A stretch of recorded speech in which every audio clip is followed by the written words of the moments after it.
Bwana Yesu asifiwe.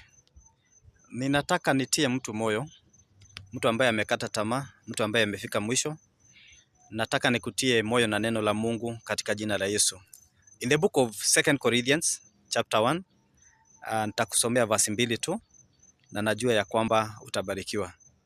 Tutasoma verse 4 na verse 5 inasema hivi.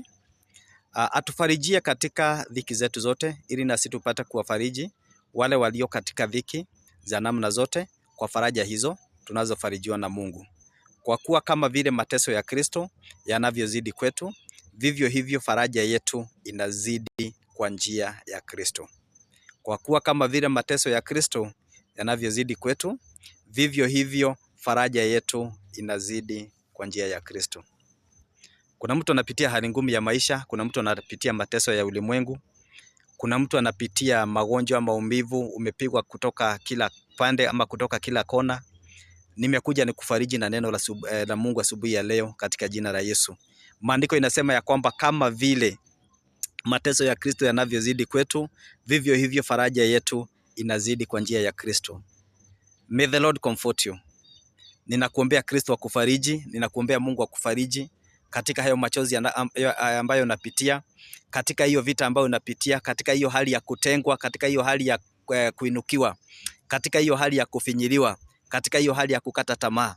Ninakuombea Mungu akufariji katika jina la Yesu. May God comfort you in the mighty name of Jesus. Kuna mtu amejaribu kung'ang'ana katika huduma lakini haoni kana kwamba inasonga mbele. May the Lord comfort you in the mighty name of Jesus. Kuna mtu ako na mgonjwa amelazwa hospitalini. Inawezekana wewe mwenyewe ndio umelala kwa kitanda. May the Lord comfort you in the mighty name of Jesus. Kama vile mateso inavyozidi kwetu kwa njia ya Kristo, ninatangaza katika ulimwengu wako, ninatangaza katika jina la Yesu, faraja ya Yesu Kristo, faraja ya Mungu Baba ikashuka juu ya maisha yako kuanzia dakika hii katika jina la Yesu. Kuna mtu amekata tamaa katika maisha, unakosa maana hata ya wokovu, unakosa maana hata ya kusonga mbele, unakosa maana hata ya haya maisha. Nimekuja nikufariji na neno la Mungu, nikwambie kwamba faraja ya Mungu itoshe juu ya maisha yako katika jina la Yesu. Kama vile mateso ya Kristo inavyokuja, inavyozidi katika maisha yetu, ninatangaza faraja ya Kristo juu ya maisha yako katika jina la Yesu. Nimekuja nikwambia kwamba hautaisha, hautakufa, hautaangamia, hautasambaratika, hautateketezwa. Wewe utaishi ili ushuhudie wema na ukuu wa Bwana katika maisha yako. May the Lord bless you. May the Lord comfort you. May the Lord console you. Wewe ambaye uko mgonjwa hospitalini ama umelala kwa kitanda, ninatangaza uponyaji juu ya maisha yako katika jina la Yesu. May you receive it in Jesus name. Shalom.